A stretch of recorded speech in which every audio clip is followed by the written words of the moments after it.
আসসালামু আলাইকুম viewers, welcome back to my channel. আজকে আমি আপনাদের সাথে শেয়ার করব 5 মিশালি সবজি রেসিপি। তাহলে চলুন দেখে নিই আজকের রেসিপিটি কিভাবে তৈরি করতে হয়। আমার চ্যানেলে যদি আপনারা নতুন থাকেন তাহলে প্লিজ চ্যানেলটা সাবস্ক্রাইব করে দেবেন এবং আমার ভিডিও সবার ফার্স্টে দেখতে বেল আইকনটা প্রেস করে দেবেন। ভিডিও ভালো লাগলে লাইক করবেন।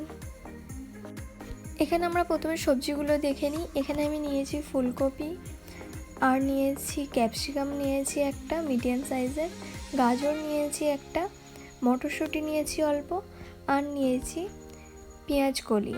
তো আপনারা এর থেকে বেশিও সবজি অ্যাড করতে পারেন। আজকে আমি 5 রকম সবজি দিয়ে সবজিটা রান্না করব। আজকের রেসিপিটা আমি ডাইরেক্ট রান্না করব, তাই এখানে আমি তেল দিয়ে দিচ্ছি 3 টেবিল চামচ।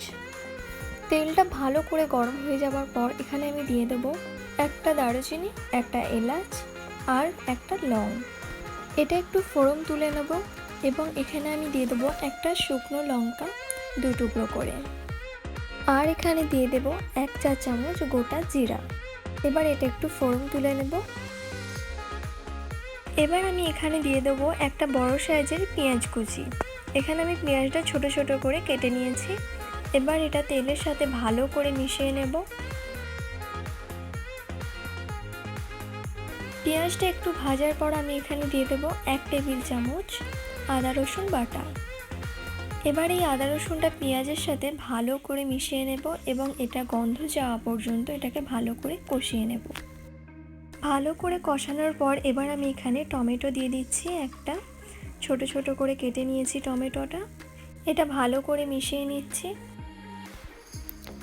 আচ্ছা, এবার আমি এখানে মশলা অ্যাড করব। এখানে আমি নুন দিচ্ছি পরিমাণ মতো। তারপর এখানে আমি দিয়ে দিচ্ছি লঙ্কার গুঁড়ো 1 চা চামচ, ধনিয়ার গুঁড়ো দিচ্ছি 1.5 চা চামচ। আপনারা মশলাটা কম বেশি করে নিতে পারেন। হলুদ গুঁড়ো দিচ্ছি 1 চা চামচ, আর জিরার গুঁড়ো দিচ্ছি 1/2 চা চামচ। এখানে আমি একটু কাশ্মীরি লাল লঙ্কার গুঁড়ো দিয়ে দিচ্ছি, এটা অপশনাল, আমি একটু কালার হওয়ার জন্য দিচ্ছি। এবার আমি এই মশলাটা ভালো করে কষিয়ে নেব। এখানে আমি মশলাটা ভালো করে কষিয়ে নিচ্ছি এবং যতক্ষণ না এটার মধ্যে একটা তেল দাঁড়িয়ে যাচ্ছে ততক্ষণ আমি মশলাটা কষিয়ে নেব।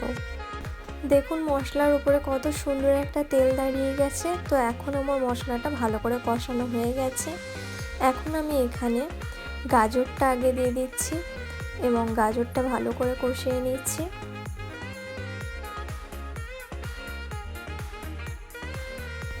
এবার আমি এখানে বাকি সবজিগুলোও দিয়ে দিচ্ছি।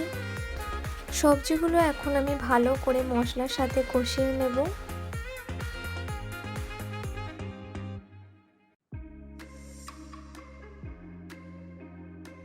মশলাটা ভালো করে কষানোর পর আমি এখানে 2 টেবিল চামচ টক দই দিয়ে দিচ্ছি। এটা পুরোটাই অপশনাল, আমার কাছে ছিল তাই আমি এখানে দিয়েছি। এবার এই দইয়ের সাথে সবজিটা ভালো করে মিশিয়ে দেব এবং সবজিটা আবারও ভালো করে কষিয়ে নেব। সবজিটা ভালো করে কষানো হয়ে গেছে। এবার আমি এখানে একটু গরম মশলা দিয়ে দিচ্ছি। এখানে গরম মশলা আমি 1 চা চামচ ইউজ করেছি। এবার এই মশলাটা ভালো করে সবজির সাথে মিশিয়ে নিচ্ছি।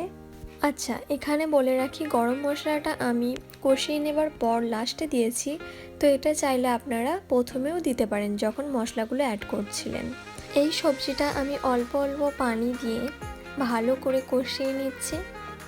আজকের সবজি রান্নাটা আমি একটু স্পাইসি বানাচ্ছি, তো ঝালটা যদি আপনারা বেশি পছন্দ না করেন তাহলে আপনারা ঝালটা মশলাটা একটু কমিয়ে নিতে পারেন। মশলাটা এখন আমার ভালো করে কষানো হয়ে গেছে। এবার আমি এখানে পরিমাণ মতো পানি অ্যাড করে দিচ্ছি। আপনারা যতটা গ্রেভি পছন্দ করেন ততটাই পানি অ্যাড করবেন। এবার পানিটা মশলার সাথে ভালো করে মিশিয়ে আমি সবজিটা ভালো করে সিদ্ধ করে নেব। এই পর্যায়ে আপনারা নুনটা একটু চেক করে নিতে পারেন, যদি কম বেশি থাকে তো দিয়ে দেবেন। ফিরে এলাম 15 মিনিট পর। গ্যাসের ফ্লেমটা ছিল মিডিয়াম টু লোয়ে। সবজিটা মোটামুটি সিদ্ধ হয়ে গেছে। আমি এখানে সবজিতে একটু ঝোল রেখেছি, আপনারা চাইলে এটা পুরোটা গ্রেভি করে নিতে পারেন। সবজিটা এখন হয়ে গেছে। সবজিটাতে এবার আমি একটু ধনেপাতা দিয়ে দিচ্ছি, যদি থাকে দেবেন, না থাকলে কোনো সমস্যা নাই। গ্যাসের ফ্লেম অফ করে আমি 5 মিনিট সবজিটা রেস্টে রেখেছিলাম। এখন দেখুন সবজিটাতে কত সুন্দর তেল দাঁড়িয়ে গেছে এবং সবজিটা দেখতেও কতটা সুন্দর লাগছে। সবজিটা আপনাদেরকে প্লেটে তুলে দেখাই, তাহলে দেখলেন তো কত চটপট হয়ে গেল এই সবজিটা এবং কতটা সুন্দর লাগছে দেখতে। শীতকালে অনেক ধরনের সবজি থাকে, তো এই সবজিটা বানাতে কোনো সমস্যা হবে না আশা করছি। যদি ভিডিওটা ভালো লাগে তাহলে অবশ্যই একবার বাড়িতে তৈরি করার অনুরোধ রইল। আর আমাকে কমেন্টে অবশ্যই জানাবেন যে সবজিটা কেমন হয়েছিল। আজকের জন্য এতটাই। আমি ফিরে আসবো আবার একটা নতুন রেসিপি নিয়ে। দোয়া করবেন। আল্লাহ হাফিজ।